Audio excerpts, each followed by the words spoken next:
Valiant owns this drug. They bought it from that company. What was the company? Sprout Pharmaceuticals. That's yeah. right. Shortly after it was approved late this summer, they paid about $1 billion to buy this drug from Sprout. Yeah, and it's been on the market now for 3 or 4 weeks, and the demand so far has been really, really, really low. Really low? Why? You know, I think there's a couple of things going on here.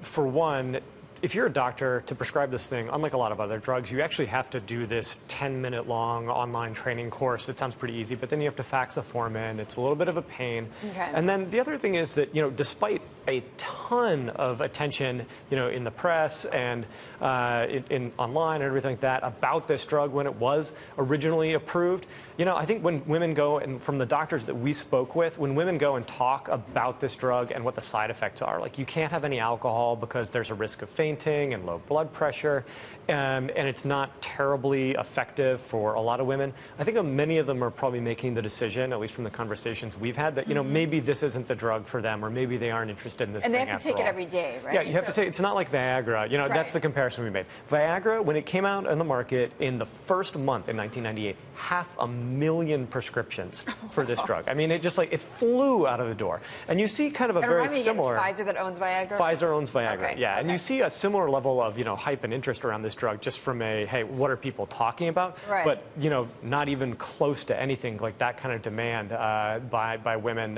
who are going to their doctors. Okay, so does this look like then Valiant overpaid for Sprout? I think that remains to be seen. It's definitely going to be a much, much, much slower launch than we ever saw with any other sexual dysfunction drugs right now. You know, Viagra and Cialis, that's Eli Lilly's drugs, those do about $4 billion a year. You know, Valiant paid $1 billion. That suggests this isn't going to be, you know, they were never thinking that this was going to be a multi-billion-dollar a year drug, but it's not exactly chump change either. No. So I think we're going to see a much slower ramp up. And frankly, you know, Valiant been in the news for a lot of other reasons for some of the troubles that they've had.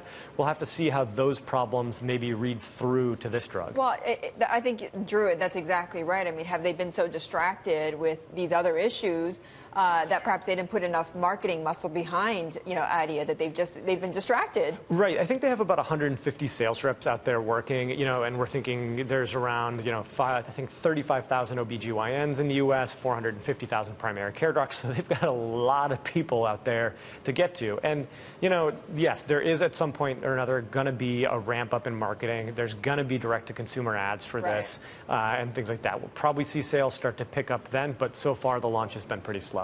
Okay, true.